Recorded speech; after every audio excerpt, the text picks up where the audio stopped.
विमानों पर बैठ करके देवता पुष्पों की वर्षा कर रहे हैं और धन्य धन्य कह रहे हैं। आप लोग कहेंगे कल्पना है, कल्पना नहीं है, कुछ वर्ष पूर्व की घटना है। गोकुल रमण रेती में शरद पूर्णिमा के दिन खुले में रज में महारास हो रहा था और परम पूज्य श्रद्धेय स्वामी श्री राम स्वरूप जी, बड़े ठाकुर जी, वे रासाचार्य के रूप में सेवा कर रहे थे और एक संत वीडियोग्राफी कर रहे थे। उस समय इतना प्रचलन वीडियोग्राफी का नहीं था और संस्कार आस्था वगैरह चैनल भी उस समय नहीं प्रकट हुए थे।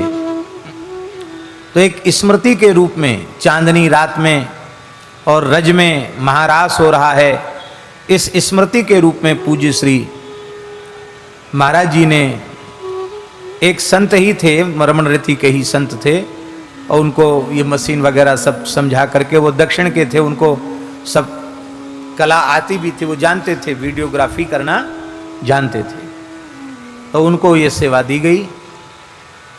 और उस कैसेट को मैंने स्वयं अपने नेत्रों से देखा, महाराज जी ने दिखाया कि उस समय जो रास में आता है कि देवता विमानों में चढ़े हुए हैं, पुष्प वर्षा कर रहे हैं और विस्मित हो रहे हैं भगवान की लीला को देख करके।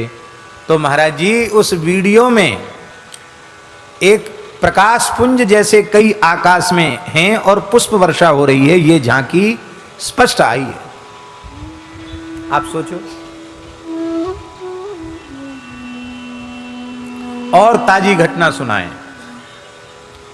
अभी जानकी नवमी को कितना दिन बीता? बैशाख शुक्ल नवमी, जेठ, आषाढ़, सावन, भादों, 3.5 महीना समझो। रेवासा धाम में जानकी नवमी का उत्सव था, अग्र जी के पदों का गान हो रहा था और फोटोग्राफर ने कैमरे से फोटो ली। मंदिर में कोई नहीं था ठाकुर जी के अतिरिक्त, और एक स्वरूप, छाया का स्वरूप, जिसमें पंच केस हैं, पूरा अचला है और युगल सरकार की सन्निधि में खड़े हैं। वो फोटो है, फोटो आया। महाराज जी ने तत्काल, हमको आजकल मोबाइल पर भेजने की सुविधा है, तत्काल उन्होंने फोटो, बोले महाराज जी आप देख के बताओ ये कौन है। सबको बड़ा आश्चर्य हो रहा है कि ये मंदिर में तो कोई था ही नहीं, ये कौन महात्मा है जो ठाकुर जी युगल सरकार को कुछ अर्पित कर रहे हैं, ये कौन है? मैंने कहा महाराज जी रसिकों का सिद्ध स्थान है, हो सकता है श्री स्वामी अग्रदेवाचार्य जी महाराज जी पधारे। क्या आश्चर्य है। इसलिए मन में कभी संदेह मत करो, अविश्वास मत करो। एक गोपनीयता के भाव से हम नामोल्लेख नहीं कर सकते। एक हमारे वृंदावन के एक बड़े प्रतिष्ठित रासाचार्य स्वामी, जो बड़ा स्नेह हमसे करते हैं, उन्होंने अपनी एक अनुभूति सुनाई। बोले बाबा हम रंगीली पे बरसाने आए और भीड़ बहुत थी, तो एक बार लाडली जी के दर्शन करके ऊपर छत पे चले गए। और अब तो बहुत भीड़ होने लगी, पहले उतनी ज़्यादा भीड़ भी नहीं होती थी, अब तो छत पे जाना भी शायद सबका मना है। छत पे चले गए, मन में सोचा कि समाज तो हो ही रही है, समाज की धुन कान में पड़ रही है, तो यहीं ठीक है। और थोड़ा रंग वगैरह से भी ये था कि थोड़ा कंठ पे प्रभाव ना हो जाए रंग गुलाल से, तो श्वेत वस्त्र, ऊपर चले गए छत के ऊपर, वहीं से आनंद समाज का ले रहे थे।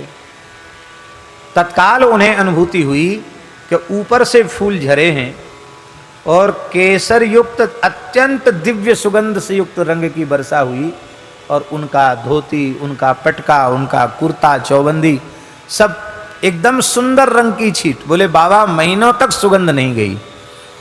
तब से हमने निश्चय कर लिया कि दुनिया में चाहे जहां हम भटके, पर रंगीली के अवसर पर तो किशोरी जी ने अपनी करुणा के, कृपा के छींटे इस दीनहीन ब्रजवासी ब्राह्मण को प्रदान किए हैं, तो अब रंगीली पे तो बरसाने श्री जी के दरबार में जरूर आना। और वे आज भी प्रति रंगीली पर आते हैं। नामोल्लेख में नहीं कर रहा हूं, नामोल्लेख करूंगा तो आजकल ज़माना दूसरा है, मशीनों का ज़माना है। वो कहेंगे बाबा हमने तो अपने मन की बात आपको बताई, आपने उसका बाजारूकरण कर दिया। ये बाजारूकरण वाली बातें नहीं हैं।